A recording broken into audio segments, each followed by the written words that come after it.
Hey, what's going on, guys? I'm going to talk to you today about the Sherry murders. This is my third video on it. It happened in Biloxi on September 14th, 1987. All right.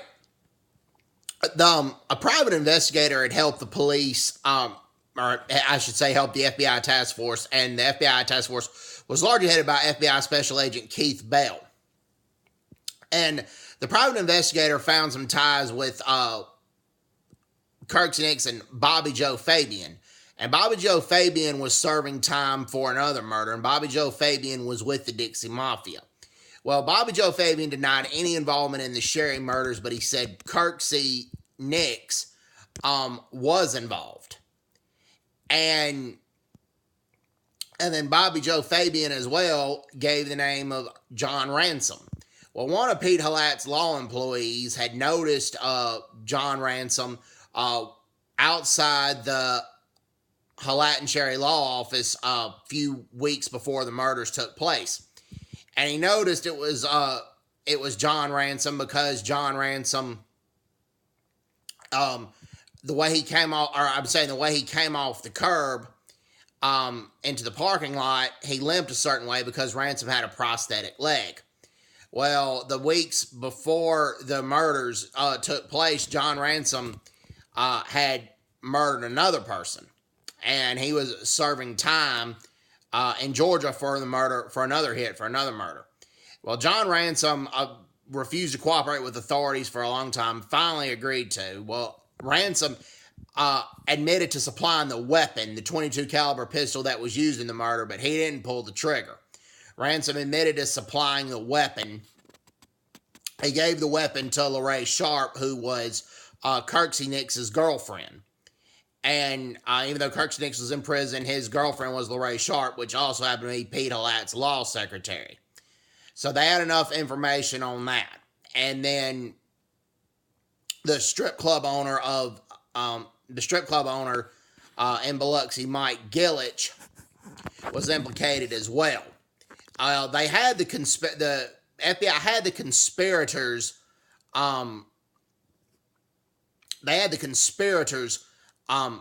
Booked and arrested.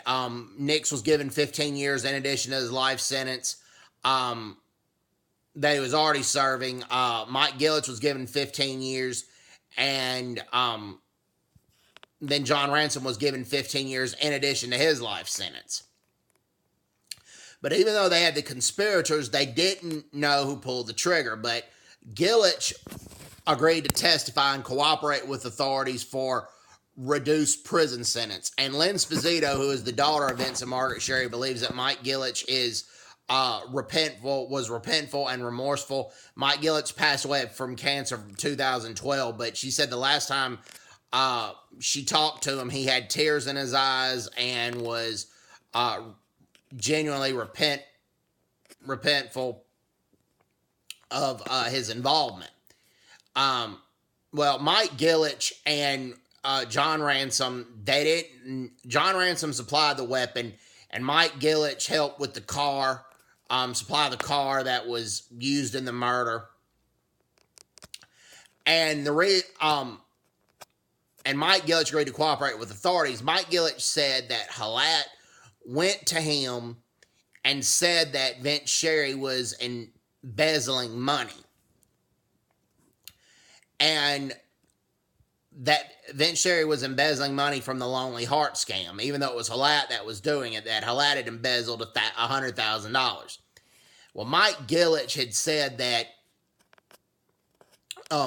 Mike Gillich had told the authorities that they were gonna order a hit out on the Sherrys, particularly Vince Sherry, for embezzling the money. Well, instead of going with John Ransom, they went with a Texas criminal named Thomas Holcomb. And Thomas Holcomb was the one who pulled the trigger. He was paid $20,000 for that job. And Thomas Holcomb was caught and was given a life sentence.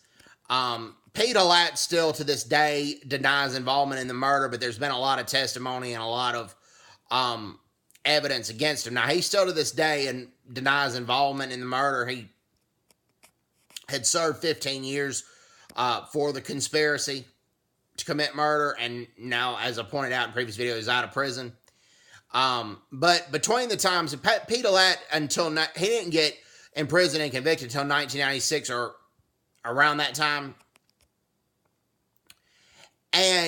But between that time, he was elected mayor. I mean, he had ran for mayor of Biloxi, and he was elected mayor. And then he was eventually defeated as mayor, but narrowly lost the election. And people were still suspicious of him being involved in the murders, even though at the time there was not enough evidence to convict it. But he still won the election of mayor, which really shocked me, to be honest with you. And that was extremely shocking to me, that somebody like that could get elected. But anyways, hope everybody's doing well. Take care. God bless. And before I let you go, I highly recommend that you read the book Mississippi Mud by Edward Humes. That's a really good book. And thumbs up to Lynn Sposito, who was the daughter of Vincent Margaret Sherry. She was determined to get justice for her parents' murder. And she really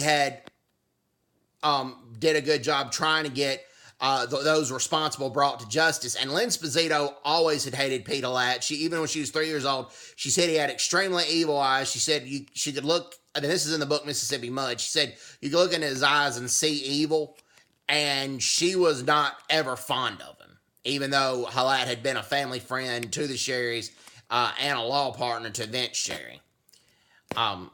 So, hope everyone's doing well. Take care. God bless, and bye-bye. Bye-bye.